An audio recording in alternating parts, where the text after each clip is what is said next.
done in this country. What is the average cost of outpatient service delivery? There are those outliers who would spend 150, 20, but common mwananchi would spend probably about 2,800 to 3,500 for every outpatient visit. So how do we mark these things in a fixed cost for service so that it averages across board? Then we go to inpatient and surgicals and all the other services which are needed. All right. There are some insurance options, so to say, that have blocked their clients from accessing some hospitals. Is that the solution to insurance fraud? Insurance fraud is an issue of ethics.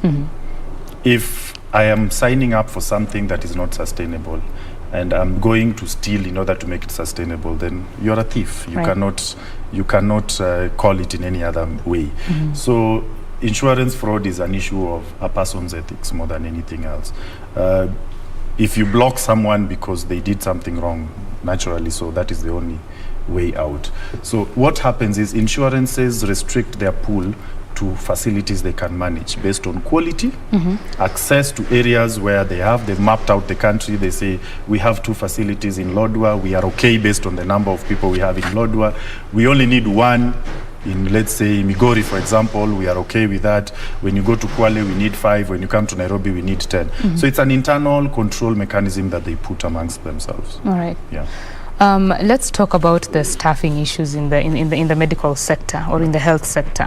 You find that maybe a doctor who operates in different hospitals charges different rates for the same service that they offer. How does this work? First of all, I say it's an issue. Kenyans need to accept one thing. All these doctors have gone to the same school. They've been taught by the same lecturers. The same theater bed, the same theater light, whatever that is used somewhere else, is most likely the same one that is used somewhere else. There could be levels of superiority on equipment, but it's not that much because these equipment are standardized by CE certification that standardizes equipment across board. So if our regulatory bodies are good enough, then we'd want to believe that all equipment in circulation are good enough. So what happens is, it is an issue, I always say it's an issue of brand perception and positioning. Somebody, it's the same thing you say, you'll buy a cup of tea at 2,000 shillings one side of the city, and the same tea with the same inputs is 10 shillings somewhere else. That exactly was what explains why the difference in the cost. How to do a cesarean section is the same way it's being done in Pumwani as it is being done in another private hospital somewhere in Upper Hill or Parklands or Karen or Ruai or wherever it is. Yes. So it's a matter of perception, you say? It's a brand positioning. And even when you talk about that brand positioning, Kenyans, as much as it's brand positioning, some trust some hospitals more than the others, and it's really the same doctors who are practicing in these hospitals. So because brands, that's exactly what I'm saying. Yes. It's a brand positioning. The same way Kenyans will trust one brand more than the other. It's how a brand has positioned themselves based on how they package, on the quality controls they put in place. You have to work to give confidence to your patients that this is the level I've put my place. By the time you are JCI accredited, it gives more confidence to the public as opposed to a hospital that's not JCI accredited. By the time you become safe care accredited, it gives more confidence as opposed to another facility that has no even SOPs. So it just depends on internal control mechanism. All those things put together is what puts up that thing called brand positioning. Right. How have you organized yourself? How have you packaged yourself? How have you positioned yourself? How have you ensured that your clients feel safe and comfortable with you? So it's the institutional as opposed to the doctor. So the doctor will come to this institution because their standards and inputs are way higher, and those standards and inputs also come at a certain cost. By the time you're paying JCI to accredit you, it's not 2 shillings, it's millions of dollars. Right. So of course that has to be transferred down. So that's why you find where there's no JCI, that cost has not been transferred somewhere else. And of course these standardizations are important because there are things that these people look at that ensure you are covered end to end. Yes. So is there a way of maybe just standardizing the service cost of medical personnel? There's a baseline that we can have as a country, whereby there's a ministry standards for quality that have been set, that all hospitals need to ensure they comply by. So once that is ensured, then we say, what is the bare minimum cost for offering, for example, a cesarean section, or an appendectomy, or doing a total hip replacement. So that bare minimum cost, you put it as a standard cost across board. That's what Turkey has done. If you want to go pay slightly higher for a private hospital because of the ambience and the setup, then now that's a personal decision upon yourself. The question comes, yes, we have put it at 30,000, for example. How many Kenyans can afford that 30,000? Few, very few. Yeah. So the issue here is, how do we take care of the ones who cannot afford? Because we cannot be a country that contributes on WhatsApp every day for somebody who's sick in a hospital. That is true. So that's where the pooling of resources as a nation, because healthcare is a public good. It is good. It is like saying that today, let everyone pay for his security. Can you be able to afford your security if now we leave it a jungle rule and everyone? It's impossible. So that's the same thing with healthcare as it is to security. How do we take care of it as a nation? So that the service providers, whether private or public, they compete on quality. But there's a standard pool that Kenyans believe has covered them. So if you want extra, you want a whole house to yourself, you want 10 doctors by your side, you want 2 nurses, then now it's upon you to go out of your pocket and now start paying for it. But otherwise, every Kenyan should be guaranteed a standard set of health service delivery that is quality and has been accredited and approved by certain standards across board for all healthcare service providers. Right. Yeah. When you said that it's the same doctors, I mean, the doctors have been trained by the same lecturers and all that, so you would expect that the standard offered in the private hospitals or the public hospitals is the same, but of course there's the issue of being overworked in the public sector. And so are there doctors that give more in a private hospital, more of themselves in a private hospital than in the public sector where they... A doctor has a certain standard duty of care to a patient across board. So I don't think a doctor will offer less somewhere else and offer more somewhere else, unless you did not prescribe by the Hippocratic Oath. As a doctor, you offer a duty of care to any patient in front of you, and that should be the same. Okay. Yes. So what is affecting the quality in these hospitals? Why the difference in quality between the public and the private hospitals? Would I say quality? The quality would be the same. You know, what people look at is the building. Building is not quality. What happens is, what are the standard operating procedures before I enter? And I'll give cesarean section, for example, because that's where maybe I have more of experience. What do I do when I enter theater? What checklists do I have? What minimum personnel do I have? What minimum equipment do I have? That should cut across board. Right.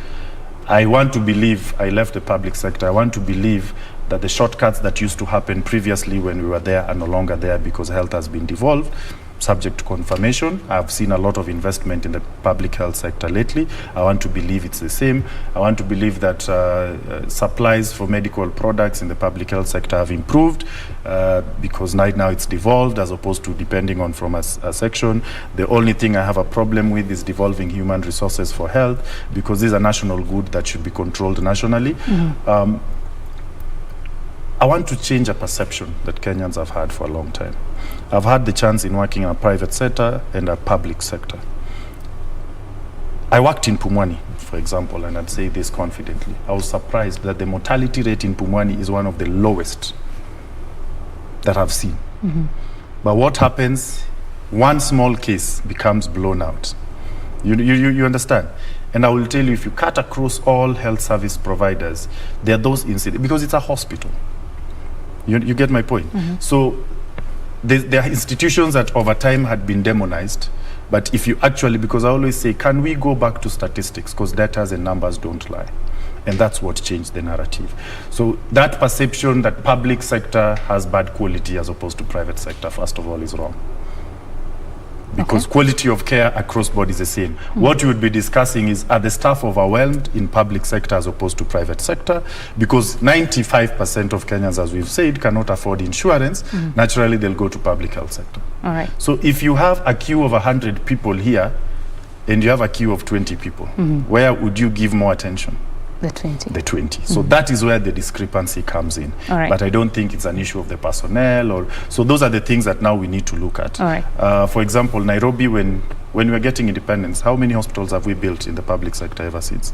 It's been Kenyatta, Pumwani, Mbagathi, and then lately Mama Lucy came up. And then we had very many health centers which were in the former Nairobi City Council. It is good now the government is building hospitals across.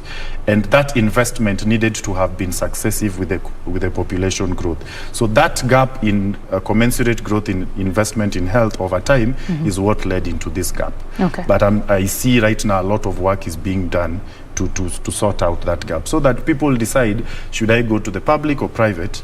Because now the public hospitals are available across board. I've seen a lot of them being opened by the president in various sectors of Nairobi. So that should also sort out some of these issues that we are discussing. Right. Yes, we are talking with Dr. Maxwell Okoth. He is the CEO of Ruai Family Hospital. And we are talking about matters affordable healthcare, just how to ensure that Kenyans can afford the cost of healthcare in this country or bringing it down altogether. My name is Betty Kiptum. We are taking a quick break. When we come back, this conversation continues. Stay with us.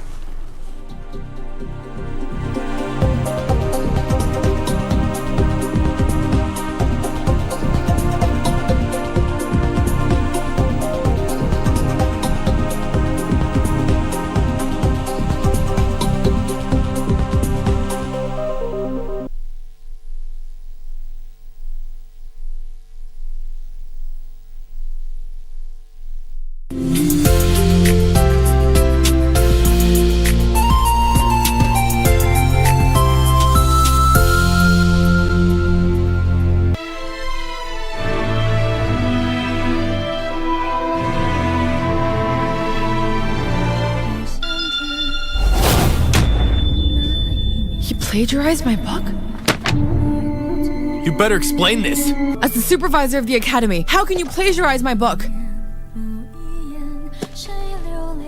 Your book? Just look here. This 7 Treasures soup is adapted from my family's recipe. The ingredients are all the same. If you didn't copy it, how could you have known this? Maybe now it's time for us to use one of them to frame Miss Ha. Empress Mother has ordered your arrest. Did you fake your name and poison Consort Leo? Beat her to death! Yes. You dare touch her!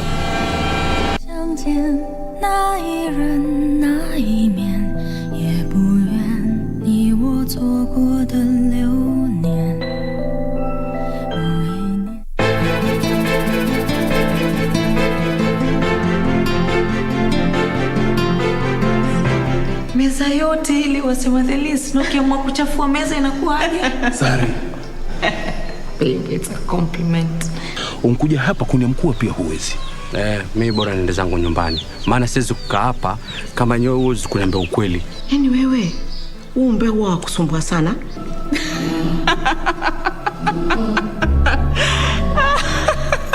Karibuni.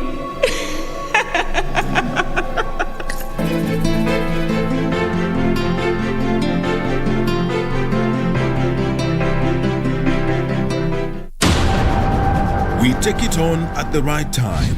Honorable Musalia Mudavadi. The Honorable Mutahi Kagwe. Chief Justice Martha Karambuko. This is KBC, is the voice of Kenya. Asking the right questions. I don't know how it made you feel as speaker who is presiding over a house where members can be compromised with 10,000 shillings. We keep our guests comfortable. A mission to ensure our audience gets a complete story. For a few hours or so, I thought this is it. My end has come. If really we want an end of this pandemic, we must fight. Our goal, to tell it as it is for the benefit of our viewer. And I'm sure we will have good discussions. All right. That will make probably your viewers understand KDF better. With 21 radio outlets. During a live interview on KBC TV, Chief of Defense Forces General Robert Kibosha. Jaji mkuu kwa mara ya kwanza katika mahojiano yake ya kipekee na runinga ya KBC Channel 1. And 2 TV stations covering over 90% of the entire country. The message always gets home. KBC, the home of on-air TV interviews.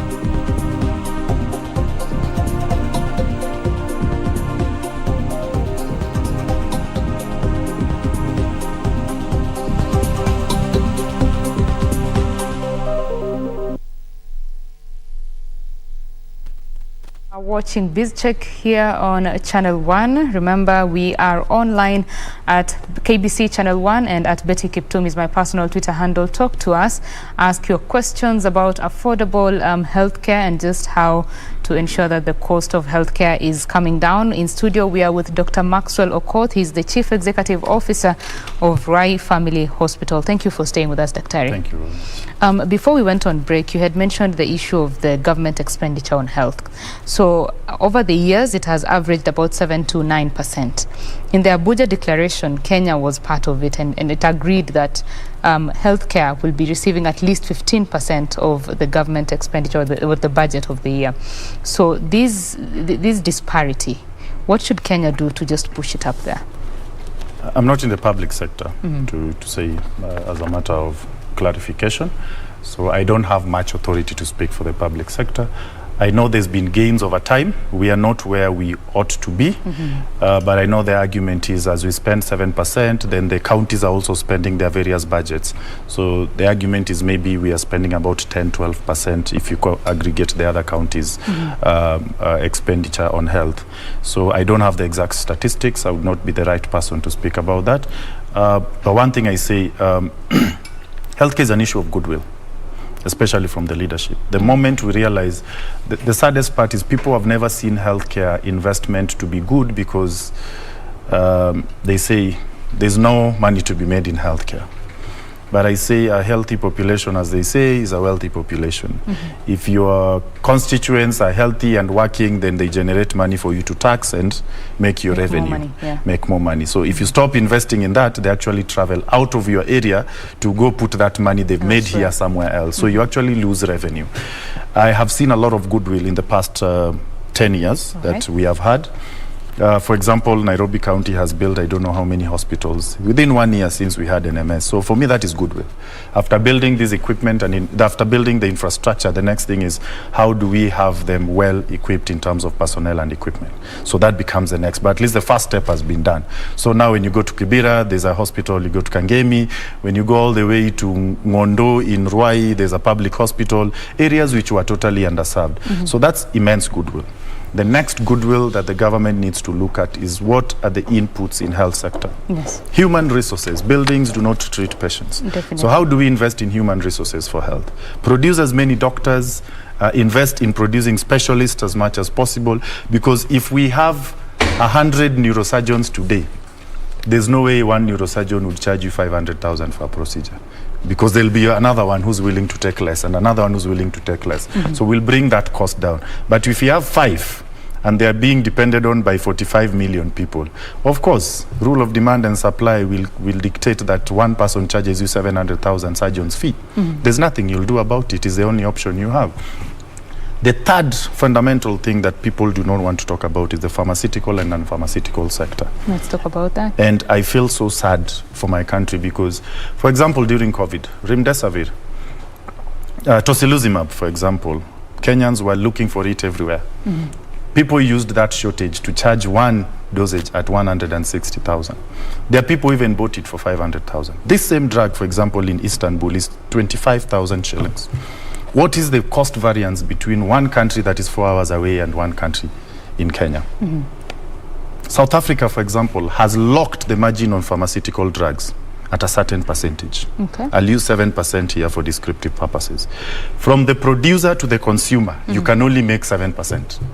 If you want to be 100 people, divide that 7% by all of you. What is the difference here? We have the producer, manufacturer, importer, distributor, wholesaler, retailer, hospital. All these people want to make up a markup on this drug. So a drug that would be 10 shillings ends up being 500 shillings.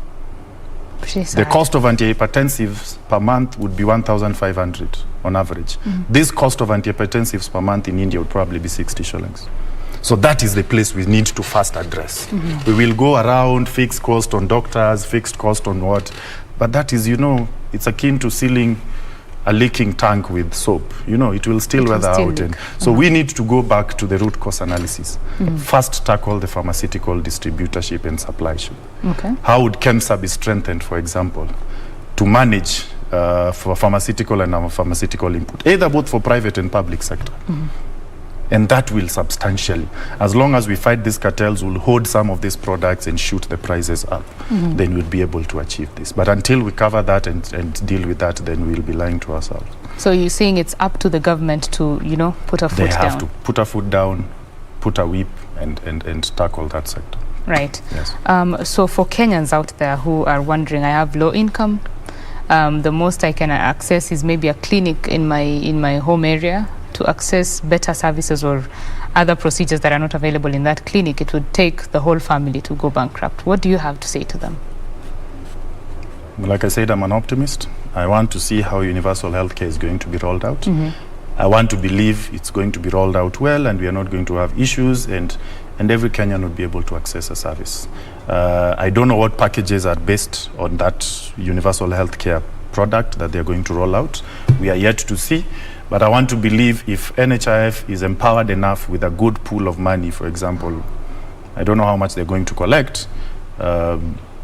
Assuming Kenya has 45 million people, an average family size of 5 million, that gives you 8 million principal members. If 8 million principal members pay 6,000 per annum, that gives you the total collection by NHIF. That distributed across the population will be able to cover most of the population. So let us support it, let us contribute to it. It belongs to us. Let's keep an eye on it so that it's being put for the right use. And I believe most Kenyans will at least be covered for the common things that ail Kenyans. Yes. Right. And how about now improving the services in the public hospitals? Service is an issue of competition. Right. If you bring competition, services go up. Yes. So, like I said, can we go to the root cause analysis why we think that the public health sector is not doing much? You understand? If it's the staff are overwhelmed, why don't we employ more doctors? Today, we have over 3,000 jobless doctors, to say the saddest part of that story. In Africa today, having a doctor, having trained them for 6 years, sitting in the house is a sad state of affairs. Why don't we have these doctors employed in public health sector so that the turnaround time would probably be 1 hour or 2 hours or 30 minutes at most, or 1 hour, so that brings in the confidence. Let's go back, look at what ails us, what hurts us, and where the problem is and where the gaps are, and then we fill them up. We fill them up. The devolution of the health docket to county governments. There have been strikes left, right, and center from doctors, nurses across the board about non-payment or delayed payments or the demand for increased pay. So do you think it's working? Is it working, this devolution? Healthcare, like security, is a public good. I don't think the government can devolve security. The same way, I think we need to go back and rethink why devolution of health sector was done.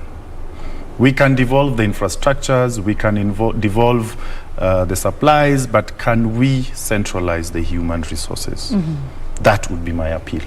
If we are going to be honest with one another for the common good of this nation, without any politics in it and just looking at the common welfare of Kenyans, please let us return the human resource for health to our national government to be controlled nationally. Yes. Yes, that is the appeal today. Yeah. Well, so what more do you have to say now about the cost of healthcare? Kenyans need to know healthcare is not free. Okay. Somebody has to pay for it. Okay. So the question is, who pays? Who is the purchaser for healthcare? Is it going to be the households? Is it going to be the private insurances? Is it going to be the public social insurance scheme? Which is the best bet for us? Of course, the public social insurance scheme. So how do we strengthen it? It's good there's a bill and an act of parliament that is currently going to the Senate. So let's support it, let's entrench it, let's empower it, let's monitor it, let's ensure it works for all of us. Me included today. If today, God forbid, I get a brain tumor or a osteosarcoma, I can tell you for sure my entire village will not be able to support me, in as much as I'm a doctor and I'm running and everything. But that cost will not be refunded today. And naturally, the cost will be transferred to the patient today. So can we go relook at it? When I was starting, we didn't have VAT on medical equipment. Now we have VAT on medical equipment. Okay. So we always make 10 steps forward, then somebody forgets and we make another 20 backwards. So pharmaceutical inputs, sometimes you find manufacturing a drug here is more expensive than manufacturing it in India because the input for that drug would be taxed as opposed to bringing that drug. So can we relook at taxation in health sector objectively and look at what hurts us versus what builds us, and then come up with appropriate legislations and taxation measures that would be able to bring the cost down. Right. Yeah. So when you've mentioned the cost of supplies, say in India, many Kenyans have traveled, even bankrupting their families while at it, to go seek healthcare from India. What puts them there in a position that Kenyans are just flocking their country for medical tourism, that is what it's called, and not accessing those services here in Kenya? Are they not available? Are they not affordable in Kenya? First, it's an issue of cost. Second, it's an issue of perception, and cost, perception, and then the availability. For the longest time, we didn't have a PET scan in Kenya until Aga Khan Hospital investment in one. So it meant if you needed one, you had to go to India. Versus many other things. We don't have gamma knife. We don't have most of these laser treatments and all that, just a few optical and stuff like that. So that's first thing that sends people out of this country. The services we do not have vis-a-vis the expertise we don't have. That's the extent of those things we cannot control today. Okay. And because that expenditure and resource investment is too huge. So the third thing is perception.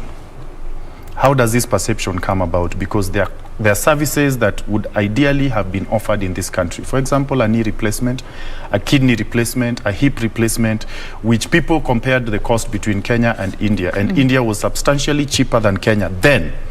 That has since changed because it has become a conversation, a national debate. So you find the cost have substantially been lowered in Kenya because people started talking about it. But previously, they were very expensive in Kenya. You'd find somebody's charged $1 million. India will charge you 200,000, 300,000. Wow. Yes. By the time you do every cost, flight, everything, you find. It's still cheaper. How does that come about? India has immense resources in healthcare. They are the world's largest producer of medical products. If you leave that, the human resources in India, the number of doctors they've trained, the number of nurses they've trained, there's so many. Like I told you, there are things you cannot change. The rule of demand and supply will always apply. Right. If you have 1,000 neurosurgeons in one country and you have 5 neurosurgeons in another country, your answer is as good as mine. So that is the other thing we need to also look at. Have we invested enough in human resource? Hospitals don't treat patients. The medical personnel treat patients. You can do a CS under a tree and you save a life. Well, you can have a very huge theater today and there's no one to do that CS and a patient goes. So first and foremost, what are the primary key inputs that we put in health sector that we cannot do without? The doctor and the medicine. That is what acts. The doctor provides the medicine acts on the body. Then now the other things are just a conglomerate, aggregator of these other things put together. A hospital is an aggregator of service providers, the pharmacist, the lab tech, the medical equipment supplier, the medical engineers, and all those people put in one place. Yes, so those are the key things we actually need to look at. Unfortunately, people don't invest in them because there's not much money to make from them, as opposed to the infrastructure aspect of it. Yes. Wow. So as we come to a close of this conversation, speak hope and how Kenya can get to the levels of India. The train has started. I see a lot of movement. I see counties have done huge, beautiful buildings. I hope the next governments which are now coming will pick it from there. And not just build more huge buildings which are empty, but now we build buildings which are now equipped with human resources, with medical supplies, and with personnel that can be able to give healthcare service delivery. But hope is that something is happening. I'm sure if you go to Kirinyaga, you'll see a hospital. If you go to Tigoni, you'll see a hospital. If you go to Kisii, you'll see a big hospital has been done. So now let's consolidate what we have done, the gains we've done in the past few years, moving forward and now look at what gaps we have and fill them. The hope that I have for Kenyans today is that universal healthcare is coming. I know the president has been one big supporter in that sector. It's his mandate that before he leaves office, at least universal healthcare has been rolled out. I want to urge all Kenyans, in as much as we're in a political year, that all Kenyans stand firm for this particular reason, and we ensure this thing works. Because it is for us, not for anyone else. Yes, if that goes through, then a lot of the common things that affect Kenyans today would be sorted. Kenyans don't get poor because of primary healthcare. Kenyans get poor because of specialized healthcare. So it's time we go back and train as many specialists as possible. If we do that, in the next 4 years, we would have sorted most of these headaches we have. Okay. Yes. Thank you, Dr. Okoth, for speaking with us. Thank you very much. Asante sana. That is Dr. Maxwell Okoth. He is the Chief Executive Officer of Ruai Family Hospital, and we have been talking about affordable healthcare and how to ensure that that cost comes down. He says we need to look at the cost of supplies as well as ensure that there are sufficient staff to overlook the health of Kenya. We will be back with another conversation on matters home ownership in the next hour of BizCheck. Do stay with us.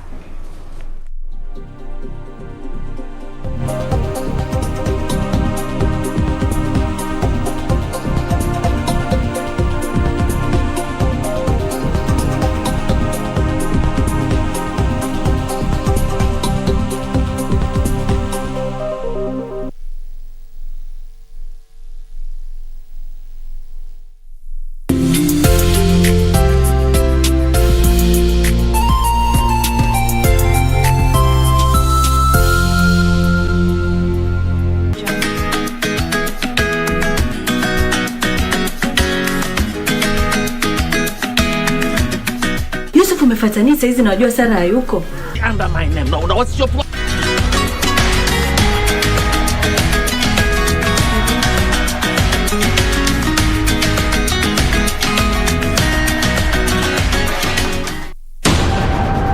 We take it on at the right time. Honorable Musalia Mudavadi. The Honorable Mutahi Kagwe. Chief Justice Martha Karambu Koome. This is KBC, the voice of Kenya. Asking the right questions.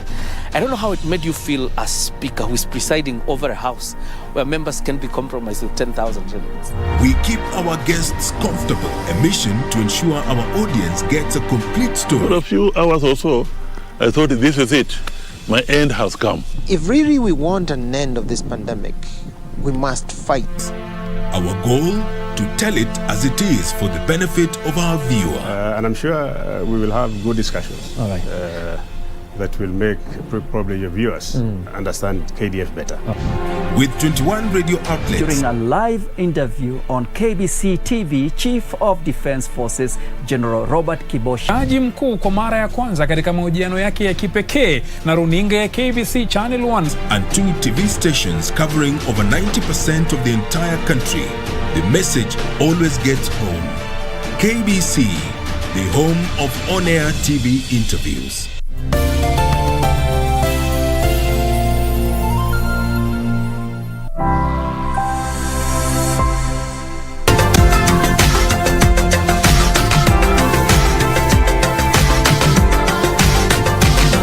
Speaking fluently comes easily for most of us. However, it can be a challenge to some. Stammering is a speech disorder.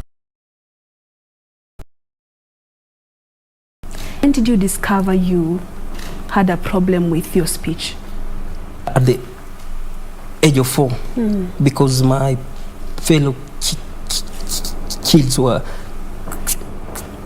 speaking so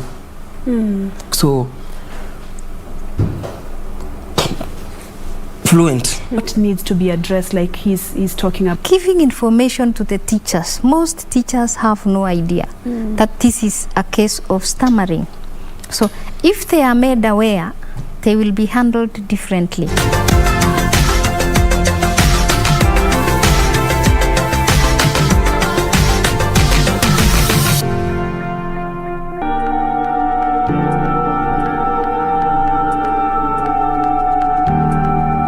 Jana na Jane. You proposed to me. Iyo mali itukutange tuko mbele when you already an item. Christine, I thought you guys said you're broke. Jen, don't let this house fool you. We are broke. Tumwangushe. What? Ama offer expire sasa. Offer ya nini? Pete is at your place. Bacha nichukue bag twende. Were you not having these same clothes yesterday? So, get rid of Lawrence. Mark? Christine.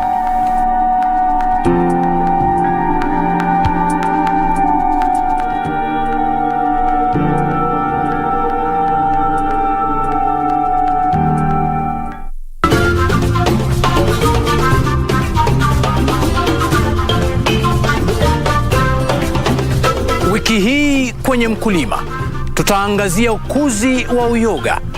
Mushrooms ziko na advantages mingi na pia kulingana na vile the health wise venye kumekuwa, watu wamekuwa used to nyama sana na imekuwa inadhuru watu wengi sana. Kisha tutafute mbegu ya aloe vera katika maabara. Hapa hivi ni kuhakikisha ya kwamba kazi yote ambayo unayofanya pale ni mahali pasafi. Usikose kujiunga nasi Jumapili saa 9:30 hapa KBC Channel 1.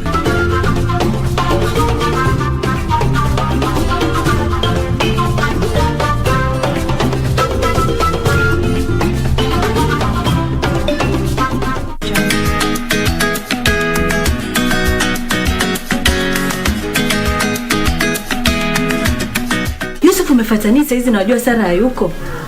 Nataka mami wewe unijue kama mimi ni Yusuf kwako. Wafuata nini tena hapa? Don't you ever touch me again. Asa kuna nini? Ulikuwa unaonyesha pale nje. Kuna msichana nimemwona naye pale nje. Mjamzito hata yuaza leo jioni. This is my property. Registered property under my name. Now what's your problem?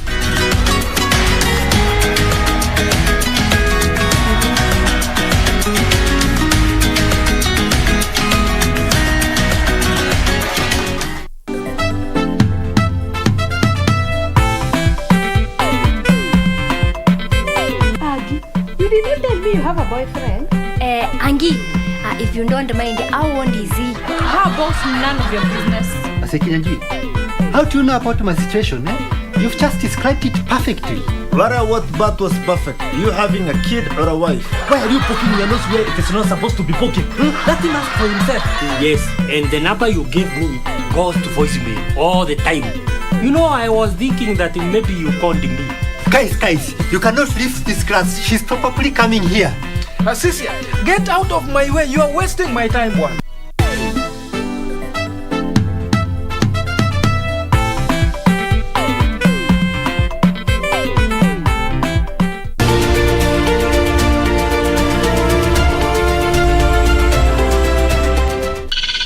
The vulturine guinea fowl, an animal that has the head of a vulture, the colors of the most brilliant of species, and the tail of a peacock. What I love most about the birds is their behavior, their calls, how the males attract the females. It's very fascinating. We are still studying the reason why anybody in the group can initiate movement and all the rest will follow. This is Wildlife Warriors, and I'm Paula Kahungu.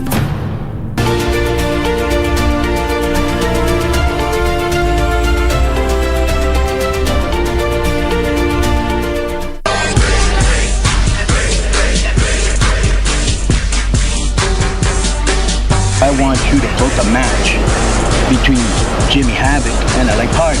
And it's going to be strong style at its finest.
Thank you for staying with us. You are watching BizCheck here on KBC Channel 1. I am Betty Kiptum, and Lensa Odingo is my colleague on the sign language interpretation. Over the next hour, we want to discuss matters home ownership.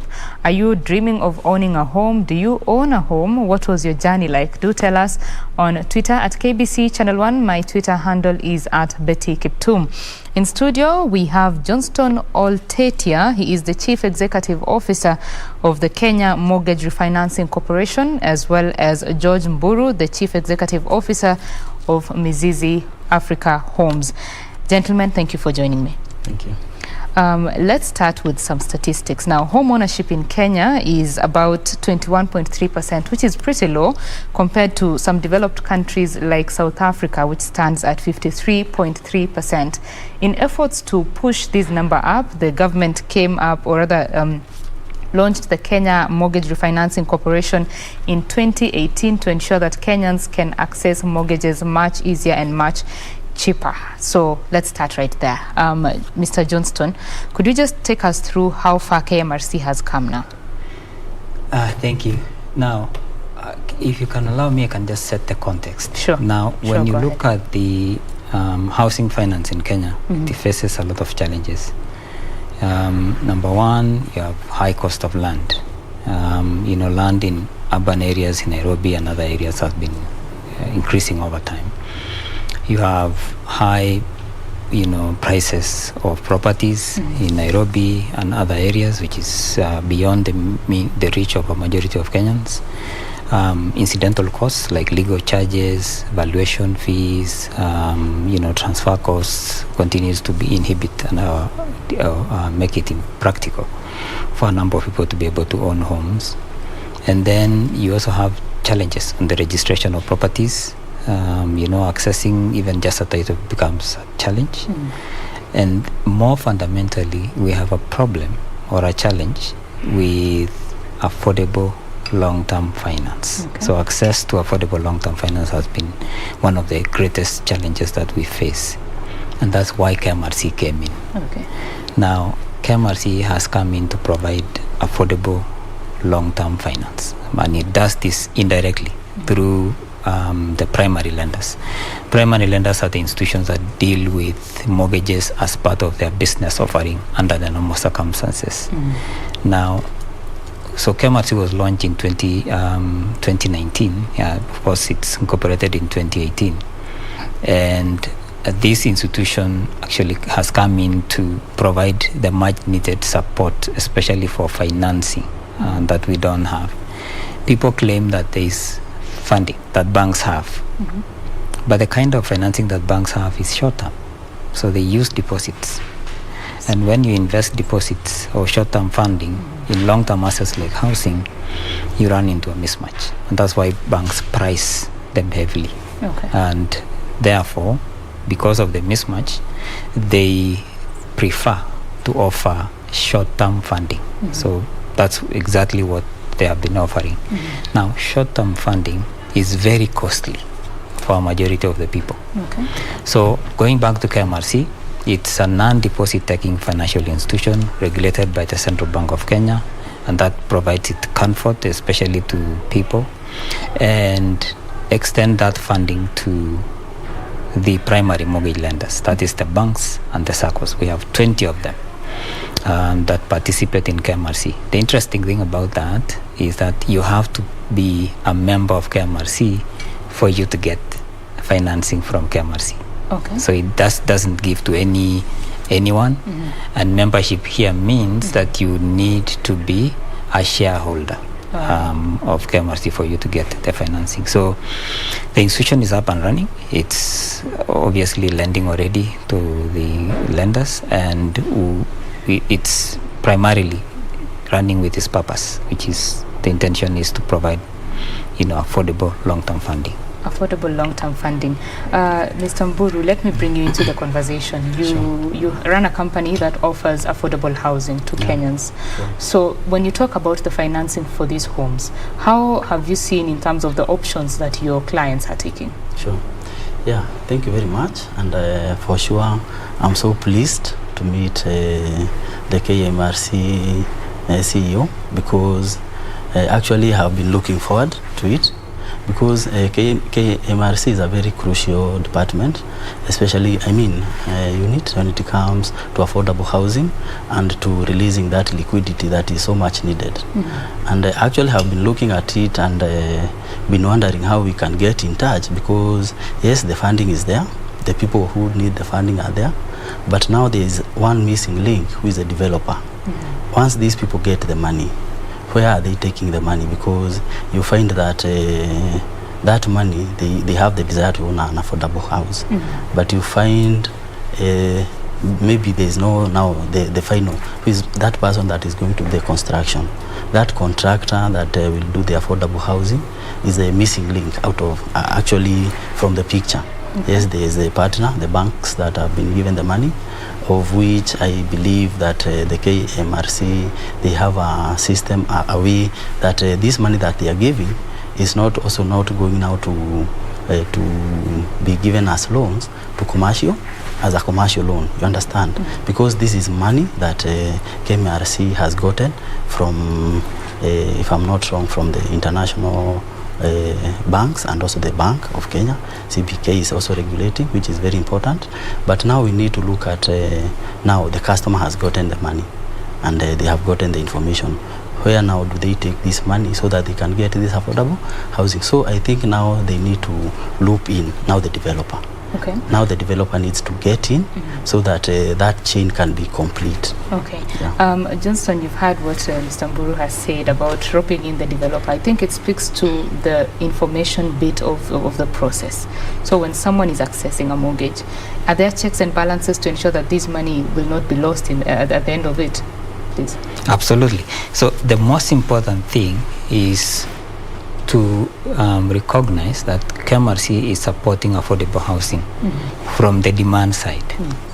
And then we have the supply side, which is what Mr. Mburu is talking about, which is extremely important because it's not enough to have demand without supply. And this is how we are supporting to get the supply. Now, when you provide affordable long-term funding to the end user, it stimulates the supply because the developer here will be able to see that there is demand on this side and therefore we can provide the units that are required by this demand. And therefore that's where the demand and the supply meet. Now we have checks and balances on that part. So the institutions that are participating under KMRC does both. And the way they do it is that these banks ordinarily will support the demand because they provide the funding to the end user. Okay. Now, the banks also provide development finance, which is part of the supply, and that will help to support the supply. Now, when we have both, the financial institution will then be able to manage the risk better and reduces the costs, because the likes of Mburu will be able to get development finance from the participating institution. Okay.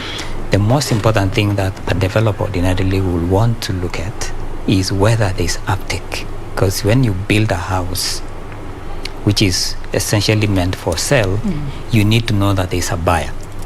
Because especially when you're using development finance or a loan, you need to ensure that by the time you finish the construction, there's someone to take it up so that then you can sort out any obligations that you have. Right. And that's what we are managing right now. So we have actually succeeded to bring in a number of developers to the equation by enabling them to understand what are the KMRC requirements. So we have an eligibility criteria for you to be able to access a mortgage from KMRC, and that is what a developer will look at and say, I want to align my projects to the KMRC requirements so that can be part of my offtake. Right. So let's just give some numbers here so that the viewer can understand how important KMRC is. The average rate for mortgages in Kenya, the interest rate is about 12%. But now with KMRC, you are lending to the institutions at 5%, who then lend to the Kenyans or the clients at 7%, bringing that cost down.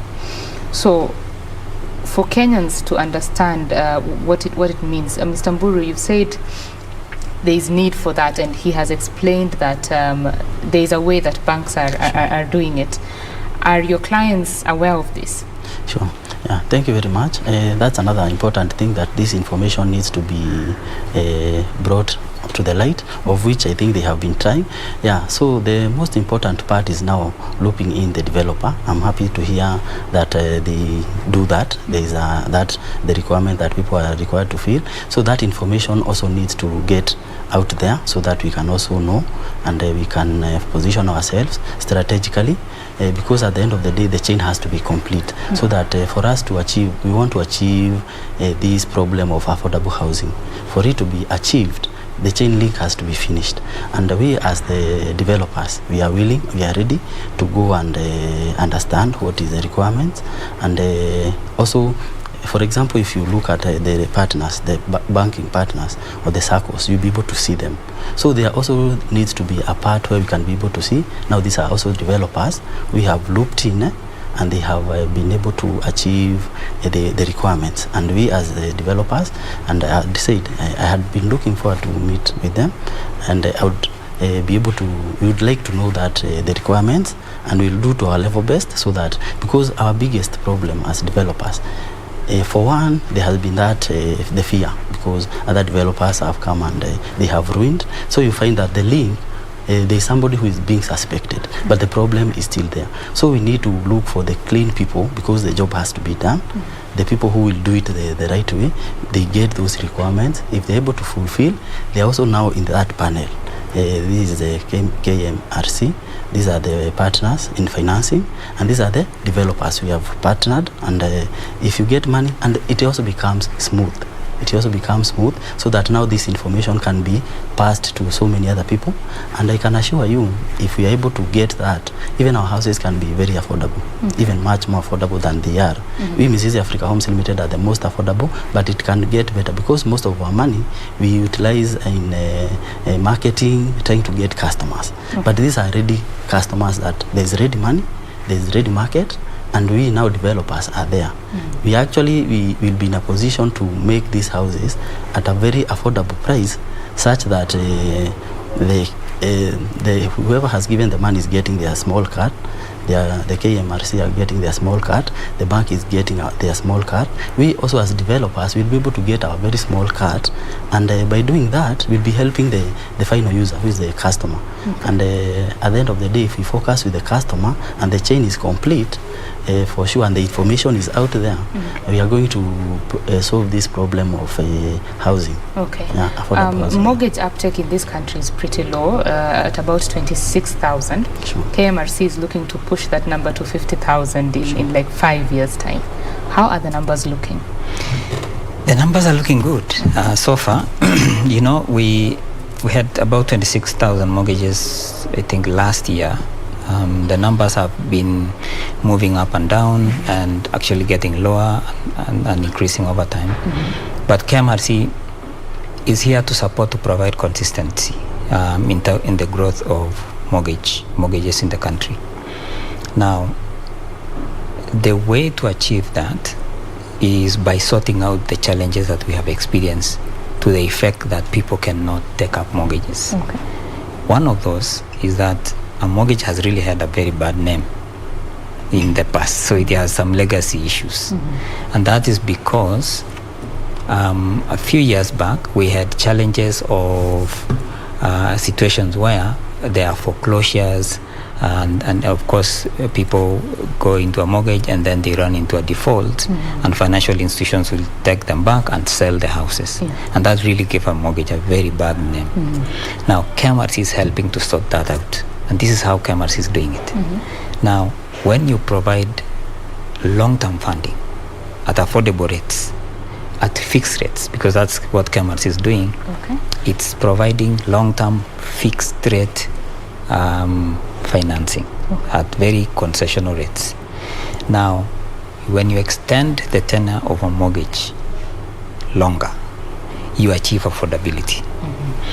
When you even fix it, you make it even greater, because a customer will look at their circumstances now and decide that I can afford to buy a home. And you know what? You can now afford a home to the extent that what you use as repayment is what you have as your rent on a monthly basis. So essentially what you're paying now for rent is what you can be paying to own that home, eventually. Now, when you have a fixed rate mortgage, that means if you can qualify now, unless something really drastic happens, you should be able to pay that loan to the conclusion without a problem, because the rates will not vary. Ordinarily, what creates the biggest challenge that creates defaults is when there is an increase in rates. Okay. So when they increase rates and your income has not increased, then you cannot afford anymore. That's why you default. But KMRC is providing a platform where that will not change for the life of the mortgage. And that will essentially reduce very significantly the default rates we have, especially for home ownership in Kenya. Now, with that kind of proposition, you expect that people will be more glad to take a home now, especially because that's essentially the equivalent of your rent, to invest into a home that you're going to own eventually instead of having it in form of a sinking fund. Yes. Now, that, in our view, will drive home ownership, and that the mortgage rate will therefore go up, and that we are still confident that KMRC will help to drive those numbers to the extent that Kenya will have a lot more numbers to be happy about on mortgages over the next 5 years. Right. Mr. Mburu, in your experience, how has the mortgage uptake been, especially in the area that you deal in? Yeah, thank you very much. Yeah, for sure, in the past, people have come to fear mortgages because, you know, you take a mortgage of 20 years, you pay, then maybe after 10 years, you are not able to pay, maybe you are retrenched or something, and you have to lose your asset, which is very painful. And because of that, it has been quite feared a lot. But for sure, with the mortgage refinancing, this narrative can be changed. And especially when they look in the developer, and also the developer is, for example, if you want to get an affordable house, it is very difficult for you to get an affordable house if it is already constructed. A ready house, for sure, because the person who was constructing, they used their own resources, they used their own means, they are in business, which means they also want to get in a return. And for sure, most of them, because there are not many of them, they want to get a hefty return. And that is why you find a house that is going for maybe at a cost of 3 million, you'll find it is being sold for over 10 million. So you find that somebody takes a mortgage, pays for 20 years, but he's paying for something that is worth 3 million at a cost of 10 million, you see. So which is also a very big problem, because ideally you are paying your entire life, your active life alone, that ideally it is somebody else who is enjoying. Yes, they struggled to get that money, which is good to bring that house up, but they are selling to you at such an exorbitant price, which you will pay for the rest of your life. So by the time you retire, there's nothing else you will ever do. You'll only get a home with that one house. So we the developers, like Mzizi Africa Homes Limited, if we are looped in and we are doing off plan and there's this ready money, we can agree the construction period is 1 year. Within this 1 year, we can also give the customer that grace period, because I believe this money does not have that pressure like the normal loans that comes from the deposit, as he had said. Yeah, so this money, because it has not so much pressure, the developer is given a timeline. These houses, within 1 year, you should be done. And also now the customer, within 1 year, you should start paying your loan, because already you are not paying rent. You get, there is that grace period. That grace period that will be given to the customer. At the end of the day, if you focus with the customer, it will be possible. That 1 year period, whichever period that they give, the developer is also given pressure. You are given, the money is readily there. Finish this project within 1 year. The customer has a grace period of 1 year. So by the time the customer is now vacating, maybe where they were paying rent, they will occupy their house and immediately start paying the loan from the KMRC. And when we do that, we'll see that there will be no defaulters, because ideally, why should you default? You're not paying rent, you're only now paying the rent. You actually have channeled it to paying this mortgage, which you are paying at a very low interest rate. So there should be no reason to not pay. Yeah, so if the developers are looped in, and for sure with the liquidity, because most developers, even those who stall, if somebody has a goodwill to construct for people, I'm sure they would not stall, or they will not misappropriate the funds or divert the funds, because also there's an agreement there, because, and you are being monitored in case you can, if you are not going to complete the construction within the timeline, then the customer rent you are going to pay. So we remove entirely the burden from the customer, and we ensure that the KMRC they regulate the bank, they give the money to the people, and the people, also the developer is monitored so that the money goes exactly to the right use. Okay. And when you do that, I'm sure even the target they have, they are going to surpass that in big numbers. Okay. Yeah. Mr. Oltetia, could you comment on what he has said, and while at it, tell us what someone needs to consider when they're thinking of taking a mortgage? Allow me to start from there, from that one. It's a very important point you have raised. Now, the key considerations for you to take up a mortgage, or in fact to consider home ownership, is number one, this is a basic need. You always need shelter. Right. In fact, there is no time that anyone will not need shelter. Now, when you look at that, you realize that home ownership then becomes critical. You need to consider buying a home early. So as young as possible as you are, that's when you need to start investing in home ownership. And that is important for one reason. The fact that the younger you are, the longer you have on making the repayments for that, because in most cases a mortgage is pegged most likely on your income, and that income is maybe mainly on your useful life, especially when you're in formal employment.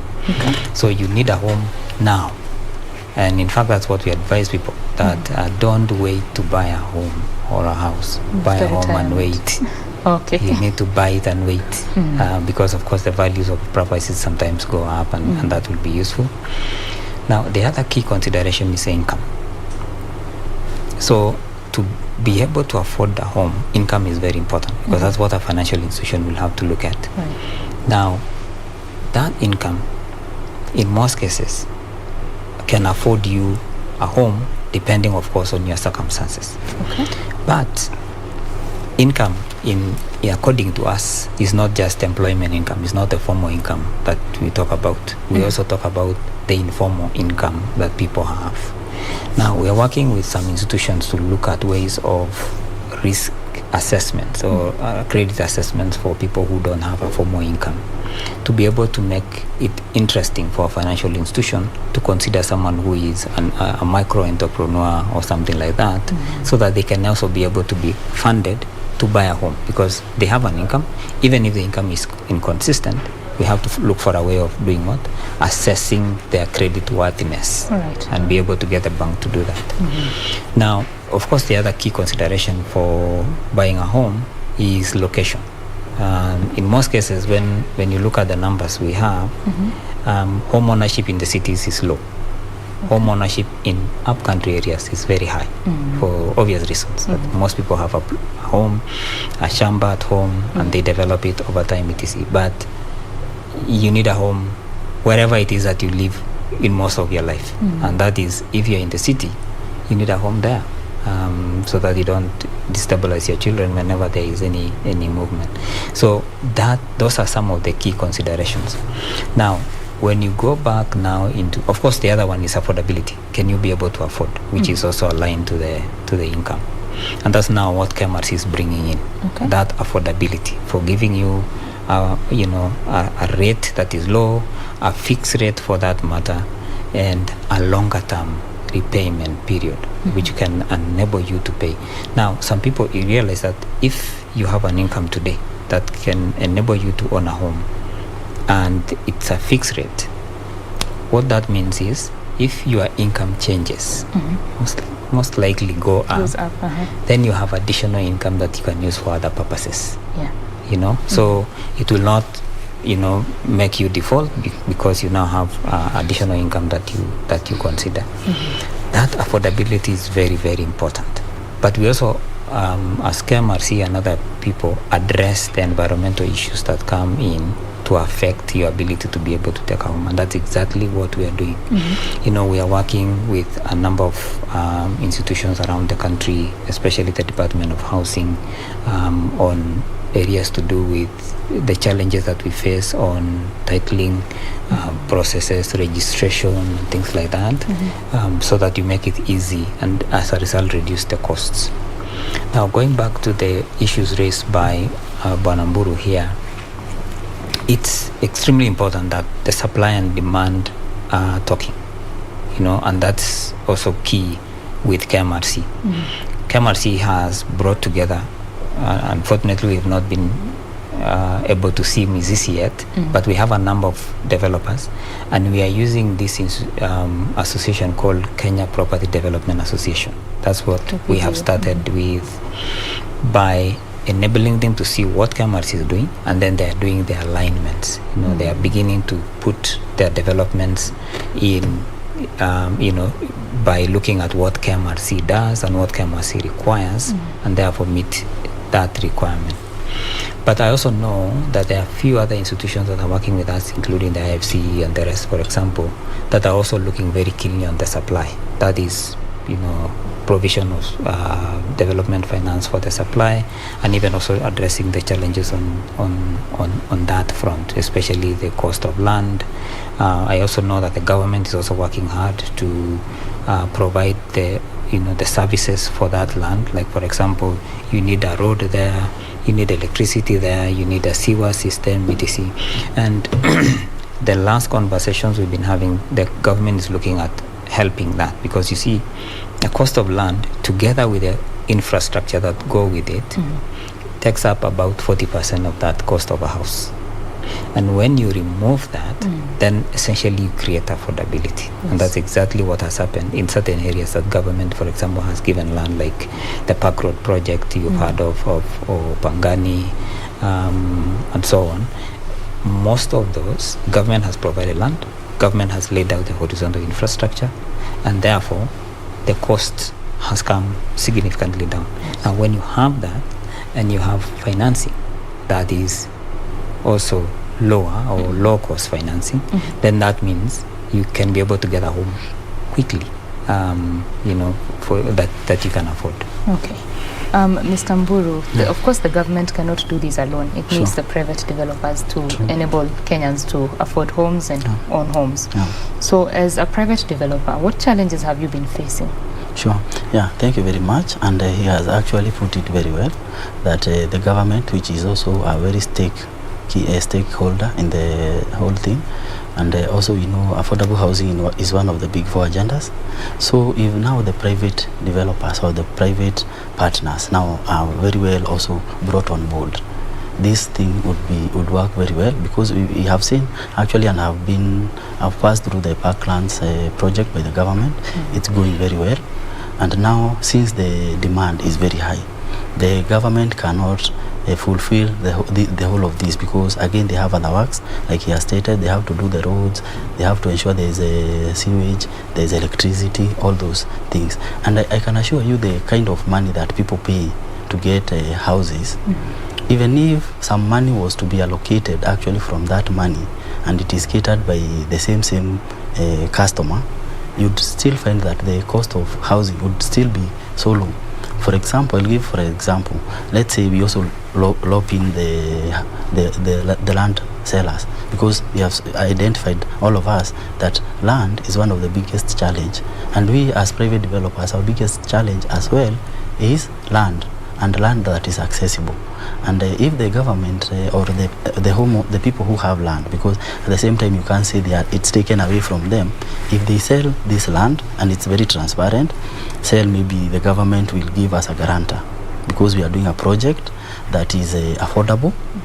And you find that, especially like we private developers, when we are buying land, for example, even before you are given land by somebody, they ask you for so much money, and you are selling your house affordably, you find there is that big challenge. But now, since all of us, we have identified the solution, we want to give a solution to the people. Let's also loop in the people who are selling this land. They come, they sell to land, they eliminate brokers, because the land is again very expensive because of brokers. Before you find a seller, there are so many middlemen. We eliminate the middlemen. The government can act as a guarantor on our behalf. This is a developer we are working closely with. Yes, you are selling this land, they will pay you once the money is released by KMRC. They will pay you, so the government has guaranteed you will get that land. And now we as developers, we also put to task. These are the timelines, because these people have a time grace period. You construct, the cost of land becomes cheap. Then again, this money the people will be paying, some of it, the 40%, to make the roads accessible, to bring electricity, to bring water, borehole, water view, all those things, all those services, they'll be charged to the final homeowner. And we'll find that still the cost of that house will be still be very, very low. Yeah, you'll be surprised because the services have been done, because cost of construction is not high. As long as you have that parcel of land, as long as you have access, as long as you have that electricity, you have that sewer line. Now constructing itself, you will find that even the most beautiful house with 3 million, you will get the most, maybe even 10-bedroom mansionette. Yeah, and again, because the government is involved, it will also be involved in now the finished products that we normally get from. Also, we can loop in those people who import from maybe out of the country, the tiles, the fittings, electrical fittings, and all those things. They also, they do not come and somebody is doing so much business. We have also suppliers from the same link. We have also suppliers from KMRC who are recommended. These are the suppliers for tiles, fittings, and all these things, because again they are very expensive.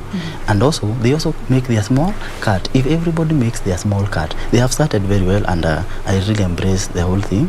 But now they need to go the extra mile to get the final person, who is the developer, and also engage the suppliers of these things, fittings and finishings, and also the land sellers, people who have big chunks. You are not using that big chunk. And what is the problem? Even that road, there is no access. Access is made, you get that land affordably, and we are able to deliver the affordable houses. Okay, I think Oltetia has heard you. You will be responding in a little bit. We now want to take a quick break from this conversation. We are talking about home ownership, accessing mortgages affordably through the KMRC, and just...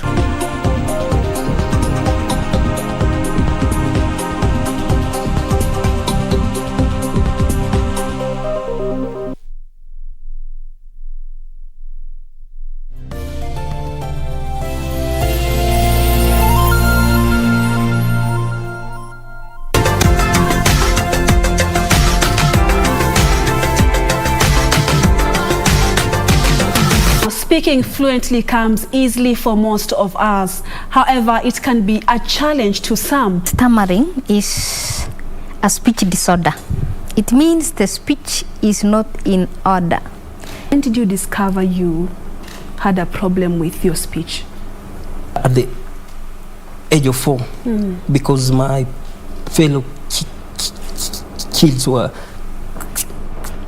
speaking so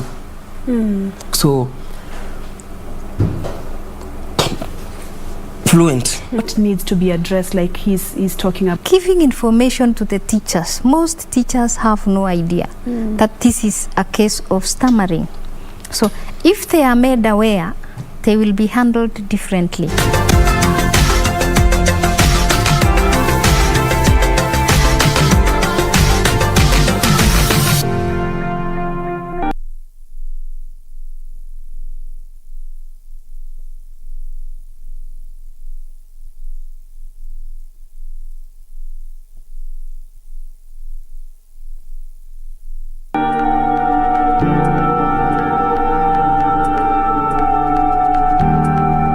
Jana na Jane. You proposed to me. Iyo mali itukutange tuko mbele when you're ready an item. Christine, I thought you guys said you're broke. Jen, don't let this house fool you. We are broke. Tumwangushe. What? Ama offer expire sasa. Offer ya nini? Pete is at your place. Bacha nichukue bag twende. Were you not having these same clothes yesterday? So, get rid of Lawrence. Mark? Christine.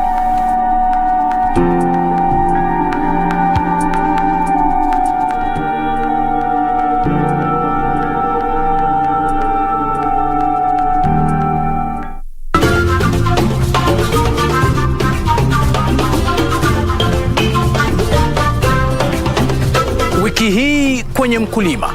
Tutaangazia ukuzi wa uyoga. Mushrooms ziko na advantages mingi, na pia kulingana na vile the health wise venye kumekuwa, watu wamekuwa used to nyama sana na imekuwa inadhuru watu wengi sana. Kisha tutafute mbegu ya aloe vera katika maabara. Hapa hivi ni kuhakikisha ya kwamba kazi yote ambayo unayofanya pale ni mahali pasafi. Usikose kujiunga nasi Jumapili saa 9:30 hapa KBC Channel 1.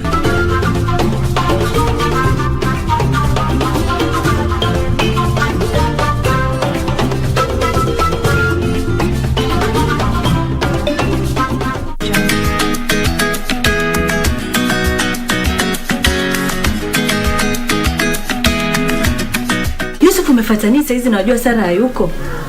Nataka mami wewe unijue kama mimi ni Yusuf kwako. Wafuata nini tena hapa? Don't you ever touch me again. Asa kuna nini? Ulikuwa unaonyesha pale nje. Kuna msichana nimemwona naye pale nje. Mjamzito hata yuaza leo jioni. This is my property. Registered property under my name. Now what's your problem?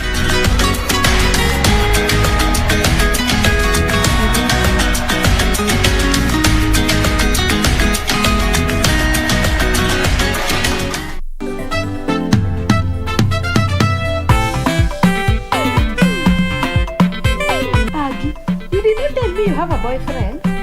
Angie, if you don't mind, how old is he? How about none of your business? Asekinyanji, how do you know about my situation? You've just described it perfectly. Lara, what part was perfect? You having a kid or a wife? Why are you poking your nose where it is not supposed to be poking? Let him ask for himself. Yes, and the number you give me goes to voicemail all the time. You know, I was thinking that maybe you called me. Guys, you cannot leave this class. She's probably coming here. Assisia, get out of my way. You are wasting my time, boy.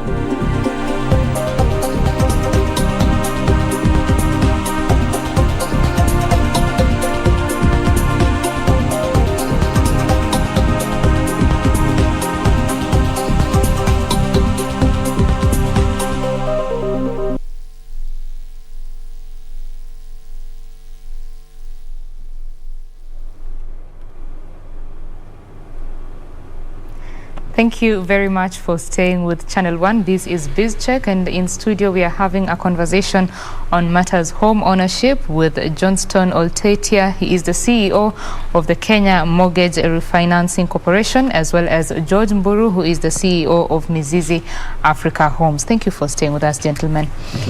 On the matter of the tenure that you give, Mr. Oltetia, how long is it? So, financing we give is really long term. It's 20 to 25 year money, and that is the most important thing, because the biggest effect of affordability of a mortgage is the duration under which you're going to repay it. The shorter, the more costly, and the more most people cannot be able to afford, and therefore cannot even try to buy. The important thing to remember is that KMRC is a liquidity provider, so it gives this funding to the bank, to the SACCO, to a microfinance, who will then deal with the ultimate borrower.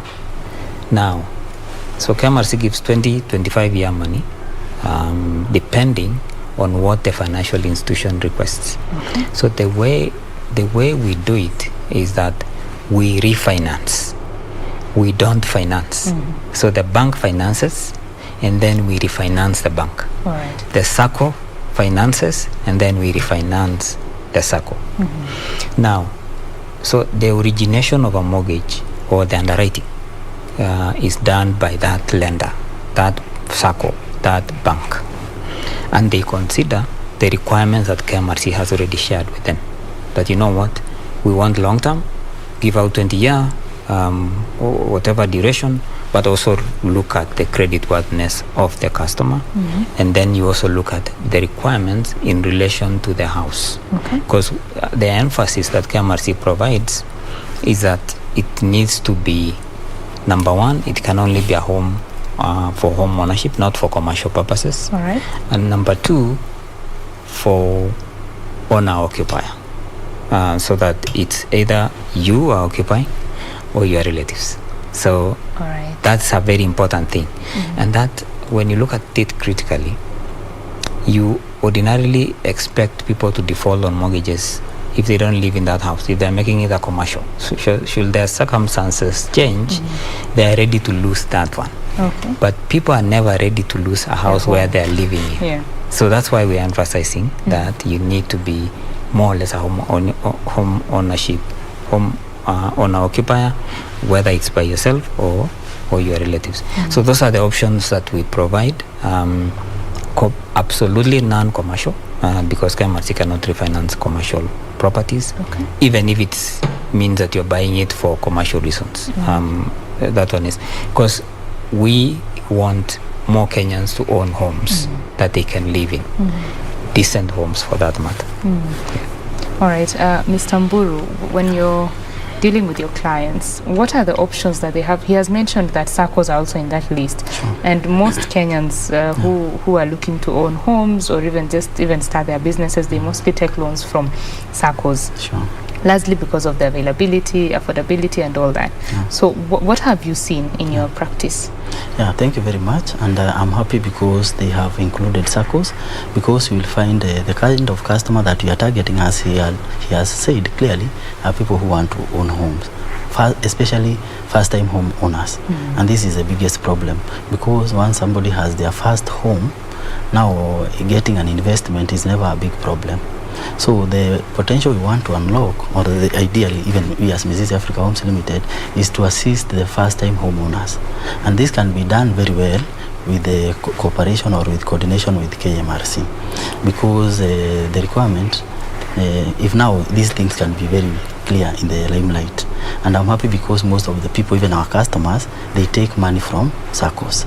And you find that most SACCOs, they also give or they lend the savings. A SACCO is made up of a group of people who are maybe working in the same institution, or they have the same, a common factor, maybe the same employer, let's say like teachers, or something. They have something in common, isn't it? But you find that these SACCOs, they are also short of liquidity, isn't it? And now KMRC is bringing that liquidity. They have money that is not necessarily the customer's savings. You understand? Yeah, so this money, you do not even have to guarantee each other. So I think if SACCOs can be brought more, even more SACCOs can be vetted, whichever method they use, they vet more SACCOs, and they are able to liquidate more SACCOs, and actually now the information is much more, and the SACCOs are now, because they are given money, like it's free money, they are getting their, it's free money for sure, they are getting their small interest from that money. And ideally they have not done it, it's not collection from the people's savings, it is free money. This money, if they are given a very something that is strict, this money has to go specifically for first-time homeowners or for somebody who wants their own house. I'm sure this money is going to trickle down more as opposed to maybe banks. Banks, you know, they have maybe bigger deposits, you see. They have other commercial people who are borrowing money, people they have grown over time. But if SACCOs are vetted more, and especially even the smaller SACCOs, and they assisted, we'll be able to assist more people, because now we loop in now the developer. These are developers that are vetted, they work closely with the SACCOs, and there is that agreement. This money, this is the grace period, and this is the time. Now we, the developers, we now we come and talk with the SACCOs. This is our members' requirement. They want this place within this period. So maybe it's a SACCO, let's say KBC members, they have their own SACCO. And KMRC has come and funded that SACCO. This is money that you can utilize. And they have also vetted maybe a developer. This is a developer that is in this area. It doesn't have even to be Mizizi. We have a developer, maybe it is in an area that we are not even there. This developer, this is money. Can you construct for these people a house within this and this time? Is it possible? If it is yes, you get to an agreement. If you default, what are the consequences? You are delisted. Okay. You are delisted from being a member, and you're also given time to hurry up. Okay. And I can assure you, if this is done, each and every developer, and I'm sure so many other developers will come up, because the problem with the developers is liquidity. Right. And it's not easy actually to get a customer to give you money. Okay. Yeah, so if developers are also, that liquidity issue is also sorted, and we have members, more people, more players will come, more developers, and we are actually going to help much more people. All right, which is very important. When you talk about now this, when someone is going to access these loans or these mortgages, do they have to specify that they want a KMRC mortgage, or they can still get this 12% one? How do they ensure that they are not getting the 12% one but the 7% one? So yes, certainly they would need to specify that they want a KMRC mortgage, but more importantly, the financial institution should be able to provide options to any borrower. Like, for example, we have mortgages facilitated by KMRC, we have other mortgages, and these are the various terms, you know, so that it's very clear for an investor. And of course, an investor, a borrower, will go for a mortgage that is reasonable, cheaper, by all means. And that's exactly what we want to happen.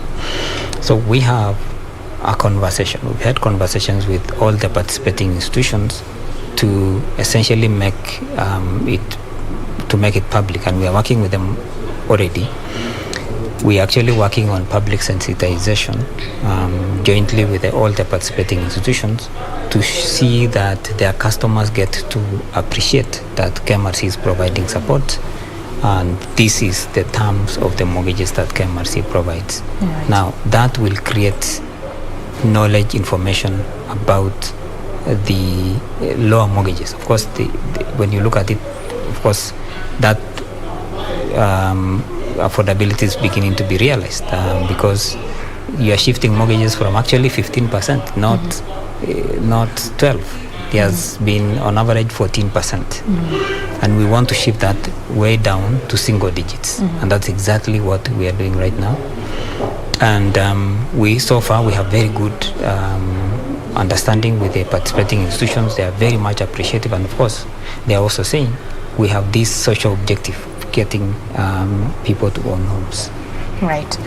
So, gentlemen, as we come to a close of this conversation, I will start with you, Mr. Mburu. Give us your closing shot in 30 seconds, please. Yeah, thank you very much. My closing speech is that I'm very happy to meet my friend, and I believe that we are going to continue working together, and what I can encourage is to continue bringing more people on board. Let us continue encouraging more developers to get on board. Let us continue encouraging more circles, more people, and at the same time giving more information, because for sure affordable housing being one of the big four agendas, which is in line with what the KMRC are doing, if now we loop everybody in, we are going to solve this problem. And the beauty of having liquidity and having money in circulation, even the government is going to be able to get even more taxes, because at the end of the day, if it's a developer, they have employees, they are paying their taxes, money, there's that circulation. Actually, the ripple effect of if this thing can work very well, it will actually help the government in the long run. The government is going to have people who have money, and as opposed to this money staying in the bank, you find a bank has money, but the money is just lying idle. If that money, those processes are put in place and the cycle is complete, I'm sure we are going to unlock this problem of affordable housing. And this problem of affordable housing is also going to unlock other challenges like family problems, because people will be happier, people will be more, will not be paying rent, they don't have the pressure, and life is going to be much better for our country at large. Okay, thank you very much. Mr. Otetia? Affordable housing is now a reality. So if you need a home, the time is now. Okay. And our advice is, don't wait to buy a home. Buy a home and wait. Thank you. Buy a home and wait. I think that's a great place to end this conversation. That I have been with Johnston Oltetia, the CEO of Kenya Mortgage Refinancing Corporation, as well as George Mburu, the CEO of Mizizi Africa Homes, and we have been talking about home ownership, how you can own a home more affordably and take up a mortgage. Remember, this is BizCheck on KBC Channel 1. We thank you very much for your valued company. Up next is Tamrini with my colleague Gladys Mungai. I have been your host, Betty Kiptum, and Lensa Odingo has been my colleague on the sign language interpretation. Do have yourself a lovely afternoon. Bye-bye.